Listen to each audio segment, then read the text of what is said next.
Bienvenidos a Cetocast. Aquí no enseñamos medicina. La vivimos, la pensamos y la cuestionamos. Bienvenidos a un nuevo episodio de Cetocast. Hoy vamos a hablar de la realidad que muchas veces permanece invisible, pero que existe más cerca de lo que imaginamos.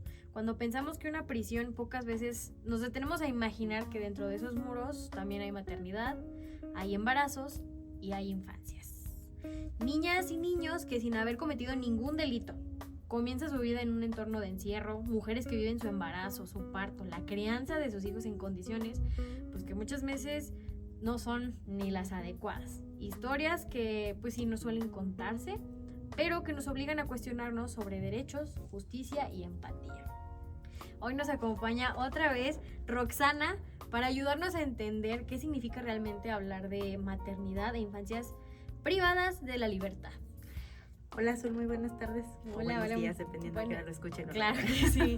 Muchísimas gracias, Roxana, por volver a venir. La verdad es que traíamos este tema ya desde la vez pasada que queríamos sacar, que queríamos tocar. Y pues sí, para comenzar estas preguntas, Roxana, yo te quisiera decir, ¿cómo podrías explicarnos qué significa exactamente hablar de maternidad en contextos de privación de la libertad y qué tan común es en la realidad en México? Mira, es un contexto que sobrepasa las realidades que nosotros nos podemos imaginar.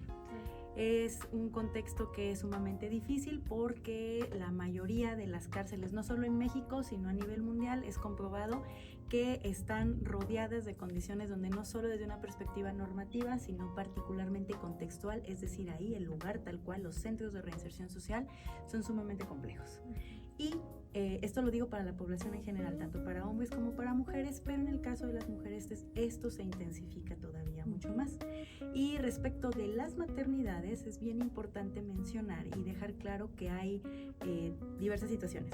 Primera, las madres que ingresan ya teniendo a sus hijos fuera, ¿no? Por haber cometido algún delito y que se está investigando acerca del mismo, porque también hay que tener presente que no todas las mujeres, como no toda la población privada de la libertad, tienen ya una sentencia donde se diga que son culpables, ¿no? Entonces, jurídicamente son inocentes.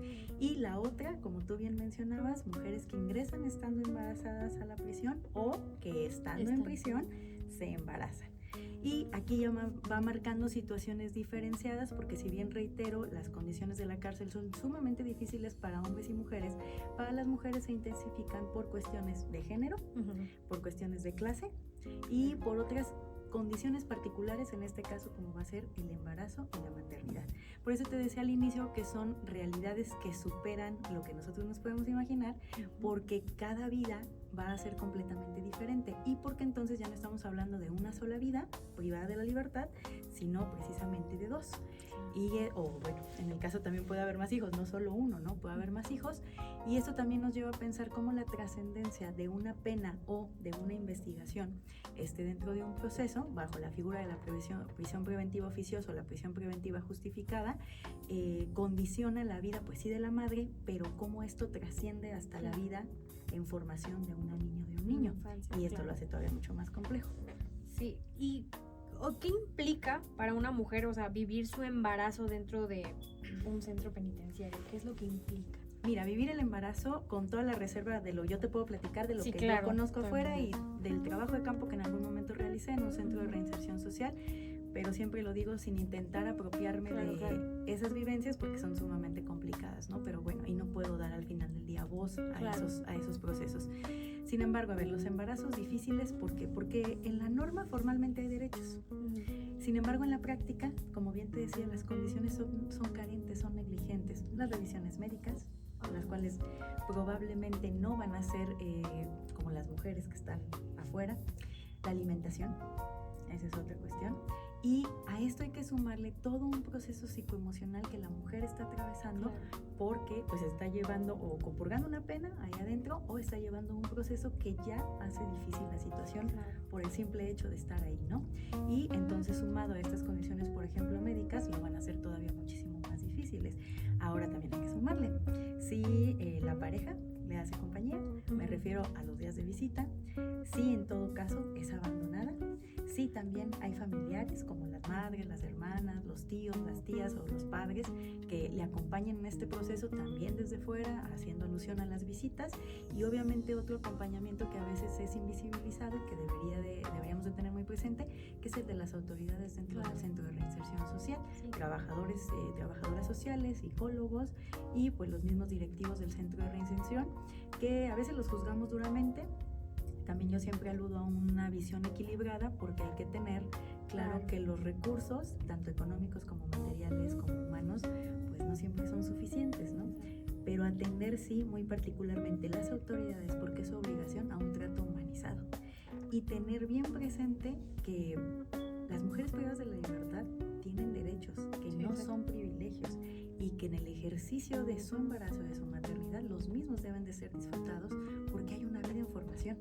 En este caso desde la gestación, pero también las que ejercen su maternidad ya estando ahí, ya sea porque alguno de sus hijos ingresa al Centro de Reinserción Social o porque nace bajo estas condiciones. Tener pues una condiciones como adecuadas, ¿no? Claro, en atención a la dignidad humana, pues sí, de esa mujer, pero particularmente, y no lo digo excluyéndola a ella, sino a manera de complemento, pues de la vida que se está formando o de la que ya está ahí. Claro. Y ¿qué derechos, o sea, hablando también un poco de eso, qué derechos tienen las mujeres embarazadas en prisión y qué tanto se les respeta en la práctica? Mira, aquí hay un tema de gran trascendencia, porque hay que tener bien claro que las personas privadas de la libertad y las mujeres privadas de la libertad, los derechos que tienen restringidos, o el derecho que tienen restringido, es como tal la libertad. Ni siquiera te puedo decir que los derechos civiles y políticos en algunos casos, porque ya hay pruebas para que puedan votar estando dentro de la prisión, como uno de los tantos derechos civiles y políticos, ¿no?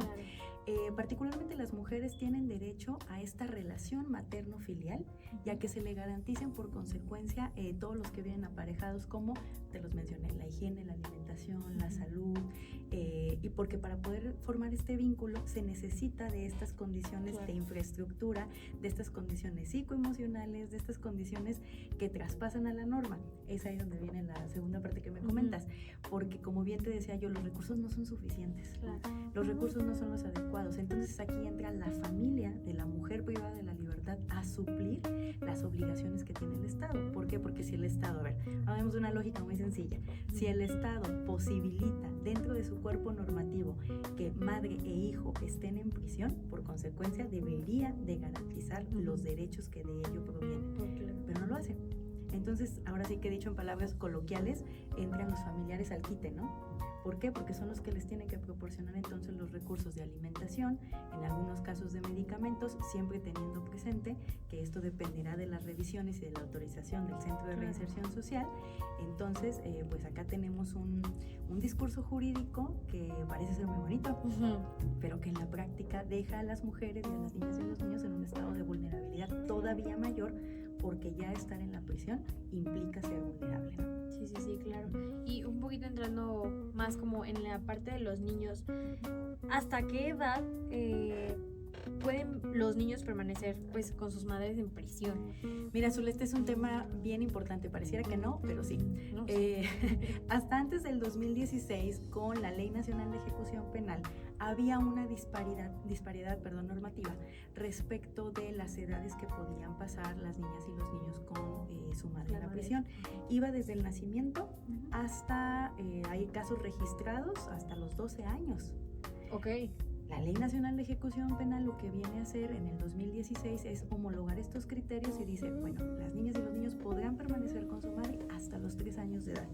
Y esto es importante, pero también tiene ahí su dualidad, que ahorita te mencionaré, porque pues viene a establecer esta edad como base, porque se supone que atendiendo a cuestiones para poder conformar este vínculo como la lactancia materna, pues el niño necesita de la leche de la madre, ¿no? Y también está comprobado científicamente que este proceso de lactancia pues genera parte de este vínculo, pero también viene después todo el proceso de desarrollo biopsicosocial y biopsicoemocional de la niña y el niño en un contexto difícil. Por eso viene esta dualidad, porque pasados estos 3 años viene el proceso de excarcelamiento. Y entonces aquí hay un desprendimiento del vínculo, porque el niño o la niña tienen que salir, ¿Por qué? Porque atendiendo a una lógica también respecto del enfoque del derecho a la educación, pues las niñas y los niños deben de ingresar a la educación, en este caso en el kinder. Y entonces los centros de reinserción social, si bien han adecuado espacios, tienen guarderías, algunos espacios educativos, pero no tienen esta parte escolar, esta parte educativa, ¿no? Entonces, pues ahí tendríamos la privación de un derecho que no se le puede otorgar dentro del centro de reinserción social. Y voy a agregar una cosa más, ¿no? Claro. También hay que tener claro que este desarrollo por parte de las niñas y de los niños, desde este enfoque biopsicoemocional, va a depender de dos cuestiones desde el aspecto del proceso de socialización. Número 1, la cantidad de niños que existan ahí acompañándoles, o sea, otras niñas y niños ahí con sus madres, y la relación que establezcan las mujeres privadas de la libertad entre ellas. ¿Por qué? Lo primero, pues porque obviamente habría que atender a cuántas mujeres tienen a sus hijos ahí y que han tenido la posibilidad o que han elegido que vivan con ellas en prisión, que es una situación completamente difícil, creo yo, de poder determinar, de poder decidir por ellas mismas. Pero la segunda es porque si ellas tienen algún conflicto o alguna situación en la cual no se lleven bien, restringen en algunos casos la convivencia de sus hijos con los hijos de otras mujeres privadas de la libertad. Entonces aquí este proceso de socialización, que es tan importante dentro de estos 3 primeros años para las niñas y para los niños, se va a ver limitado, ¿no? Por estas condiciones, pues que al final no dependen de esta niña o de este niño. Oye, me respondiste un poco mis 2 preguntas que tenía justamente en infancia, porque era justo eso, o sea, ¿se garantiza su acceso a educación, salud y espacios de recreación? O sea, mira, pues si entendemos la educación como esta cuestión formal, ¿no? Pues no. Sí, no, claro, sí, como lo venías diciendo. Ni siquiera están en la edad de recibir esta educación formal desde el sistema educativo, pero aparte porque no existen los espacios. Si me hablas de un contexto de educación que la madre proporciona, pues pudiera decirte que sí, ¿no? Claro. Y obviamente aquí depende de la transmisión de principios y de valores, y empieza el primer cuestionamiento en contra de las mujeres, ¿no? Esta estigmatización, porque, pues a ver, una pregunta desde este imaginario social que es sumamente juzgador en contra de las mujeres, ¿qué principios y qué valores le pueden transmitir una mujer privada de la libertad a sus hijos? Yo no estoy diciendo que esté bien, lo estoy diciendo en una perspectiva sarcástica, ¿no? Que eso es lo que hay en el imaginario social. Sí hay un centro de atención temprana infantil en los centros de reinserción social donde hay mujeres, tiene que haberlo para poder tener un espacio donde las niñas y los niños puedan convivir entre ellos y ellos con sus madres. Incluso pues están separados de toda la demás población penitenciaria. Por eso en algún momento te hice referencia a que se habla de que las mujeres privadas de la libertad con hijos son privilegiadas porque están en un espacio diferente y las condiciones materiales pudieran ser un poco distintas, pero no son privilegios. Esa es una visión que tenemos que cambiar. No son privilegios, son derechos. Sí, exacto. Son derechos porque recordemos, como también te lo dije, el Estado lo menciona en su norma. El Estado facilita, permite que niñas y niños puedan estar ahí. Por consecuencia, tienen que haber las condiciones para. Esto no depende del delito que haya cometido la mujer o de la situación por la cual se encuentre privada de su libertad. Y sí, volviendo también, porque me respondiste mis 2 preguntas, pero sí, o sea, también el cómo afecta el desarrollo emocional y psicológico de un niño al crecer en este entorno, porque sí, pues se empieza a hacer como preguntas o así, ¿no? Mira, yo no podría decirte específicamente, porque aquí hay que atender al caso en concreto de cada niña y cada niño, sobre todo porque en la parte de, en las etapas de 1 a 3 años, que es la infancia temprana, o del nacimiento a los 3 años, que estaríamos hablando de una parte de la infancia temprana, pues estos procesos pueden ser todavía moldeables.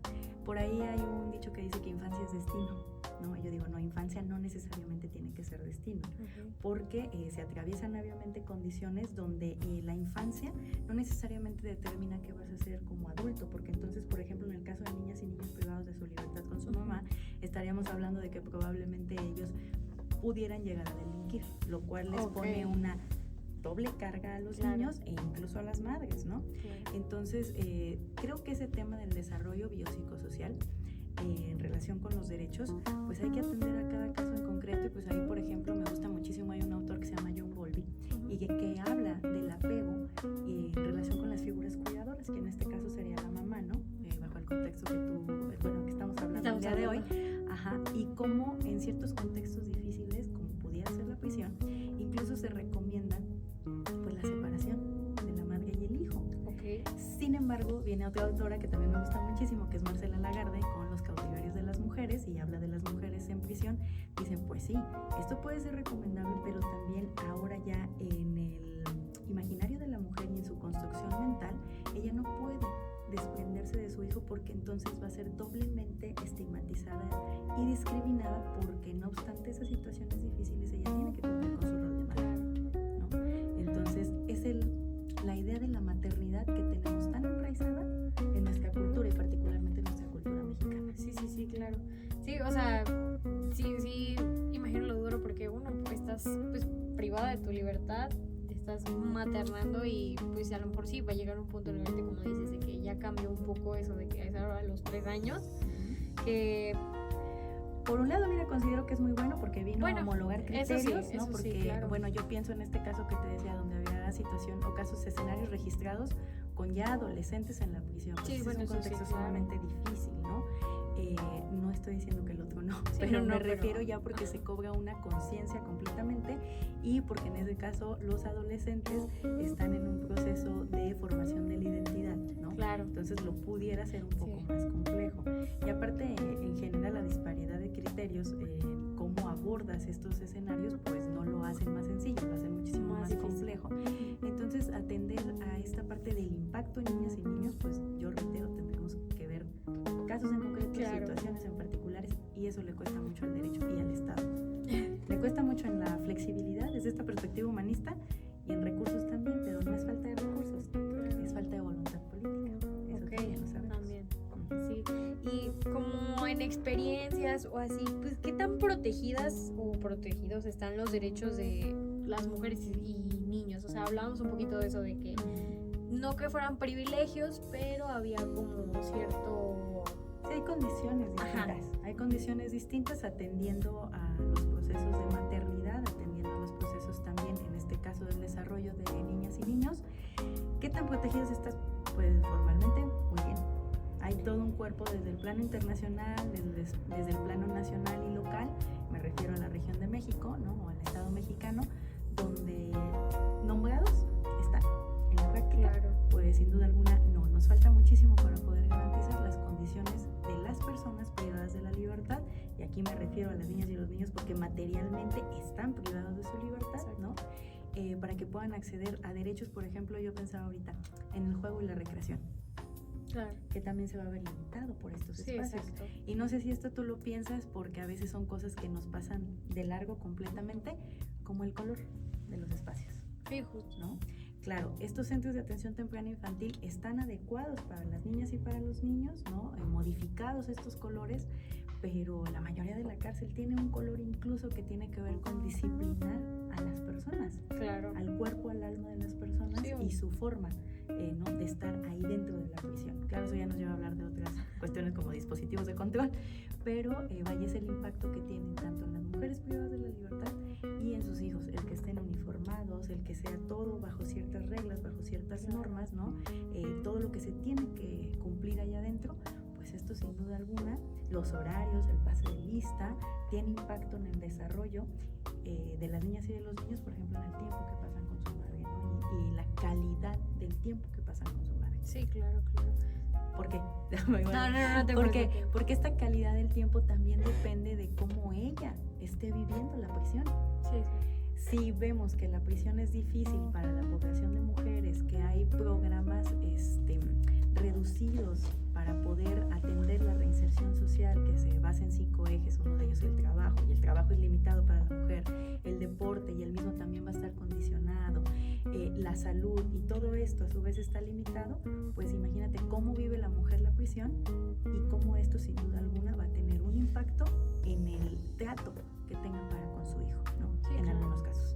Sí, creo que, por ejemplo, ahorita decías el color. Creo que sí también es muy importante, porque un niño cuando está chiquito, pues es justo lo que le llama la atención, es justo como que todo lo que ve le emociona, todo quiere saber. Y pues sí, en una cárcel no conocemos mucho, pero pues se da a entender que pues sí, a lo mejor tiene que ser como colores un poco opacos, podría creer. Entonces, a un niño, los cafés, los grises, ¿no? Entonces podría creer, pues sí, que para un niño es como de y empiezan a generar, creo que hasta dudas. Y súmale que hay materiales que no se pueden ingresar a la prisión y alimentos que tampoco se pueden ingresar a la prisión, ¿no? Atendiendo a esas reglas de un disciplinamiento que hay ahí dentro, entonces pues también el niño se ve limitado por este tipo de circunstancias. Sí, claro. ¿Y cuáles crees que son como las principales problemáticas o negligencias que se enfrentan luego con estas situaciones? Mira, yo creo que es principalmente el derecho a la salud para ambos, estoy hablando para ambos, porque por ejemplo hay registrados casos donde la mujer al momento de parir pues no alcanza a llegar al hospital, ¿no? Y tiene que parir allá adentro.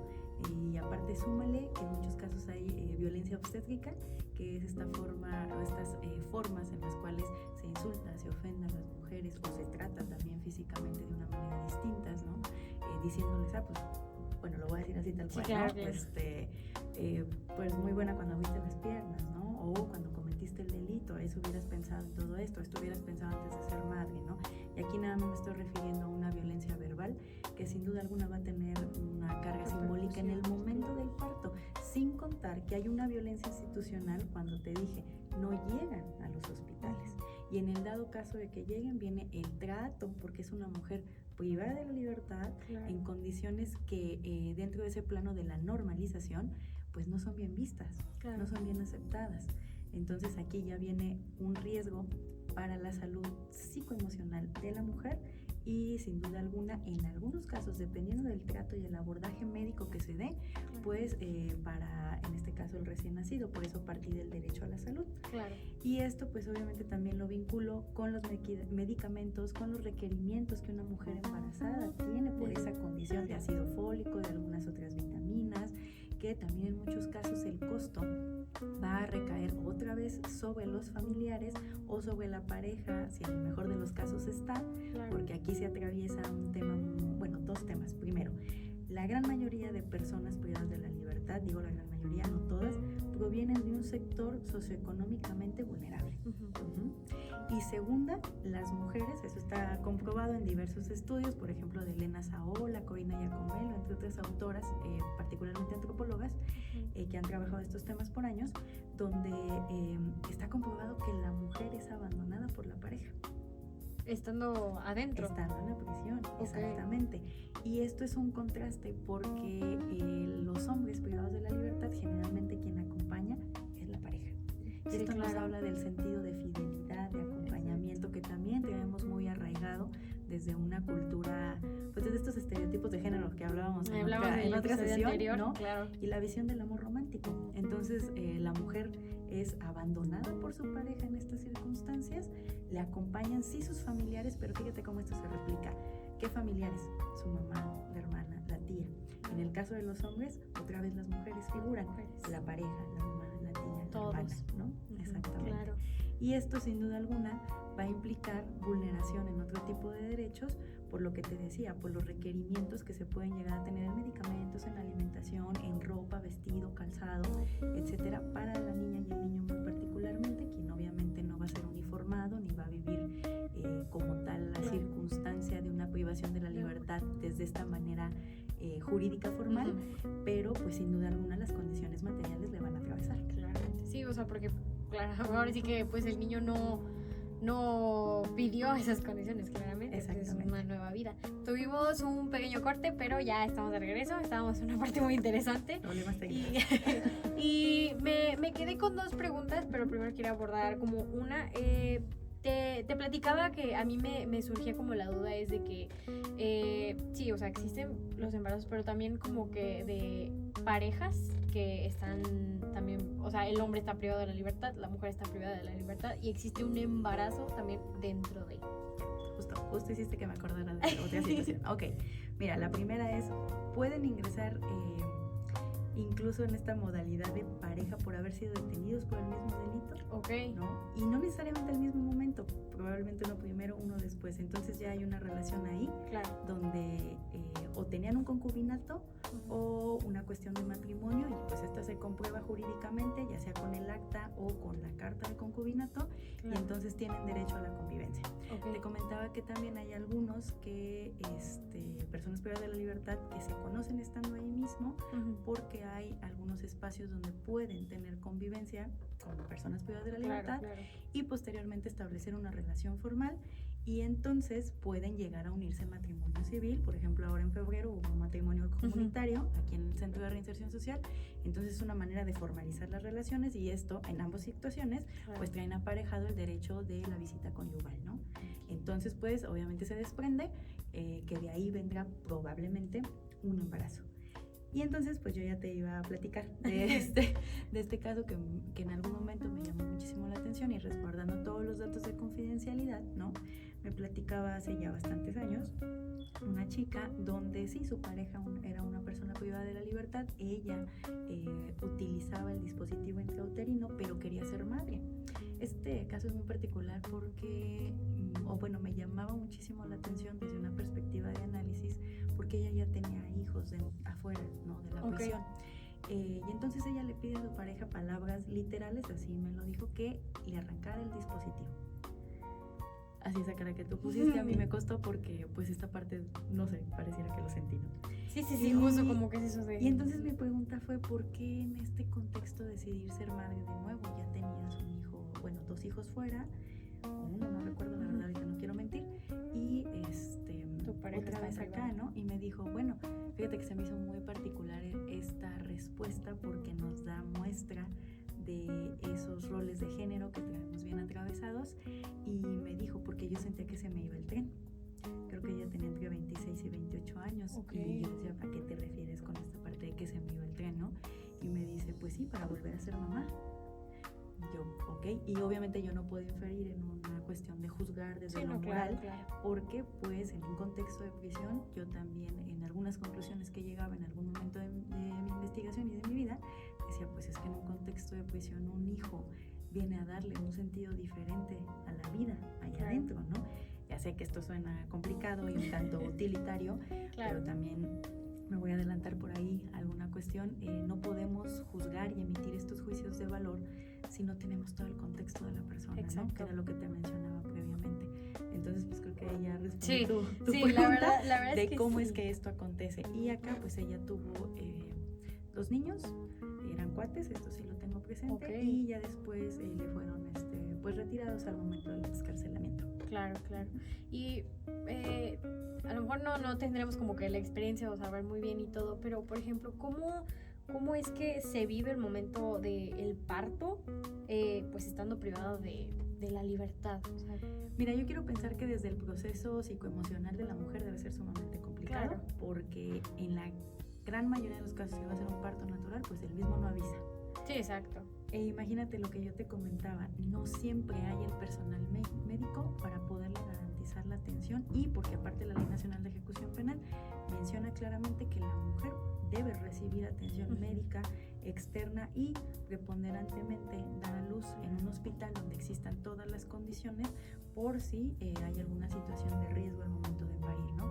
Entonces quiero pensar que esto lo hace complejo, el simple hecho de que no hay certeza, y de que si hablamos de una cesárea pues se puede programar y se puede atender, no obstante toda esta situación difícil que implica posteriormente, yo diría más bien después del parto, ¿no? El regresar. Bueno, claro. El regresar a ese centro de reinserción social en este escenario que hemos venido platicando, que es sumamente, yo me atrevo a decir, cruel. Claro, sí. Y que hay diferencias en lo que te dice la ley y en lo que ocurre.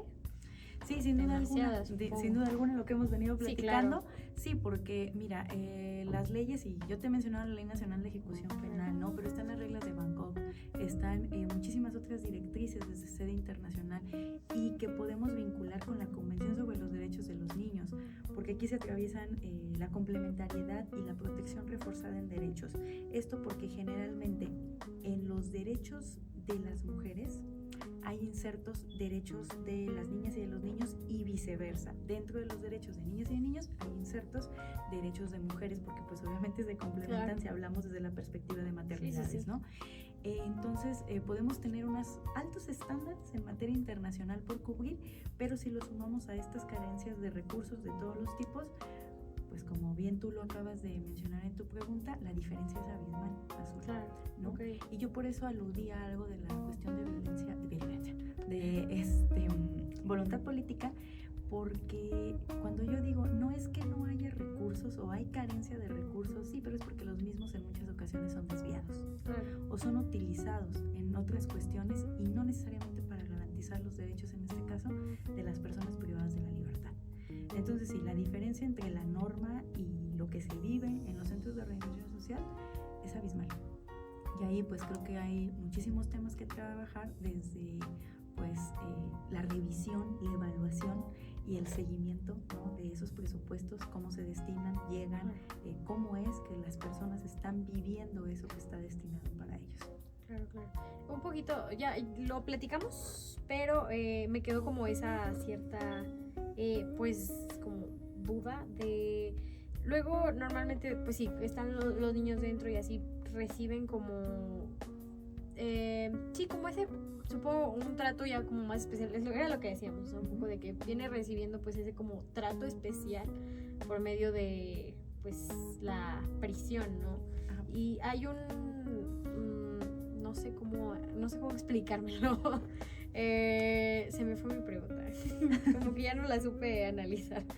Bueno, A ver, quiero pensar que a lo mejor te quieres referir a esta parte de si las niñas y los niños en su estancia ahí reciben un trato diferenciado. ajá, sí, perdón. Sí, lo reciben respecto, primero, del lugar donde están, Claro. ¿no?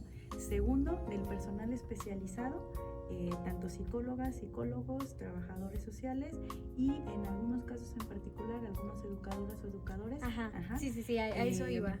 Que no en todos los centros de reinserción social existen. Sí, no era lo que, como le veníamos diciendo. Ajá, y que al final la mayor parte del cuidado recae en la mamá. En la madre. Eso claro. sí, recae específicamente en la mamá.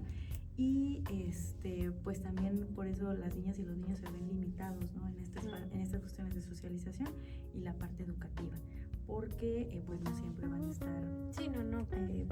presentes las personas, Claro. y ni siquiera te lo va a garantizar como tal el centro de reinserción social, aunque pues habrá sus salvedades. Claro. Ya ahorita, ya más o menos para cerrar, si pudieras o no dejarle a un mensaje a las mujeres que viven en esta situación, ¿cuál sería?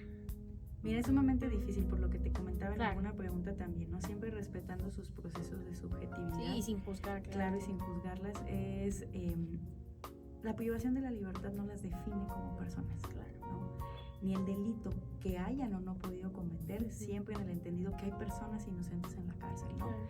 Y que la maternidad, obviamente, si la están ejerciendo en este contexto, va a ser sumamente complicada, sumamente difícil, pero creo yo que esto también atiende a recuperar un sentido de dignidad frente a la sociedad. No que por este ejercicio de la maternidad valgan más o menos, no, sino que es el cambio de esta mentalidad social donde debemos de tener presente pues que la mujer privada de la libertad no vale su dignidad por el delito cometido y por estar ahí adentro, ¿no? Y bueno, aquí me van a decir, bueno, es que hay de errores, ¿no? Pues sí, pero al final del día tenemos un sistema no solo jurídico, no solo penal, que no termina de funcionar. Es un sistema económico que en muchas ocasiones, vinculado a la delincuencia organizada, al narcotráfico y a otras circunstancias delictivas, han llevado a que muchas mujeres delincan, ¿no? Claro. Entonces ahí tendríamos que analizar más bien cuáles son estas condiciones de desigualdad estructural que llevan a que las mujeres tomen en algunos casos las decisiones de delinquir, por ejemplo en un contexto donde en el Estado mexicano o nuestra sociedad mexicana se caracteriza, por ejemplo, por las paternidades ausentes. Claro. Y que aquí también, si lo vemos en este contexto de mujeres privadas de la libertad, a mí me lleva a pensar algo que desdibujamos del escenario y no se nos ocurrió hasta ahorita, lo estoy pensando, Sí. no se nos ocurrió platicar. En algunos casos hablábamos de que hay un padre, una pareja y todo, y los que no, los que abandonaron, Justo. los que se fueron, porque otra vez el juicio y el estigma recae sobre la mujer. ¿Dónde está el padre? Claro. ¿Dónde están los padres en el ejercicio de su paternidad en estas situaciones Claro, en esa adversas y situación. complejas? Sí la traía en la mente, pero la verdad es que luego empezamos a platicar y como que ahí se nos fue. Pero yo, por ejemplo, esas como ¿Dónde está el padre? E incluso te lo voy a poner más complejo. Y esto a lo mejor para que la sociedad ahí vea cómo podemos ir desestructurando nuestro pensamiento y llevarlo a otros posicionamientos. ¿Qué tal si la Ley Nacional de Ejecución Penal dijera que es el hombre el que puede tener a su hija y a su hijo desde el nacimiento hasta los 3 años en prisión? ¿Qué me dirían? ¿Qué me contestarían? Pues que no, porque el contexto es difícil, ¿no? Claro. Pero el contexto también es difícil para la mujer. Claro. Entonces ahí donde volvemos a estos estereotipos y roles de género, base de una violencia, pues sí, más machista, patriarcal, institucional, porque al final pues, las condiciones de la cárcel, con todas las diferencias, son difíciles para ambos. Entonces, ¿por qué el ejercicio de la paternidad no lo pueden llevar a cabo los padres en el caso que estuvieran ahí, no? Claro. Justo, ya ahorita ya para terminar, porque me generaste una gran duda. Justo, por ejemplo, volvemos a lo mismo con quien está dentro, el papá y la mamá, ¿no? O sea, también ejercen o sea, hay convivencia de las dos partes, supongo, ¿no? Sí, cuando están ambos ahí, sí, pero obviamente recae, como te comentaba, Claro. en la mujer. Exactamente. Ay, Roxana, la verdad estuvo muy interesante esta plática, me gustó muchísimo, como la anterior, de verdad, es muy interesante todo esto, pues, que pasan las mujeres, o sea, los niños, las infancias, de verdad es, en este contexto un poco preocupante. Y pues nada, muchísimas gracias, Roxana, de verdad, muchísimas gracias, una gran plática, se me fue el tiempo, ni siquiera supe en qué momento. Sí, a mí también se me fue rapidísimo, muchas gracias a ti. Y pues nada, muchísimas gracias por ver este episodio, esperemos les haya gustado y hasta luego. Ay, qué padrísimo. Sí, nos da para un montón. Sí, no, y ahí mientras venía dije, quería hacer una que otra pregunta, pero dije, a ver, no aguanta. Estuvo buenísimo, Sí. Ay, muy interesante. Bienvenidos a Tocast. Aquí no enseñamos medicina La vivimos, la pensamos y la cuestionamos.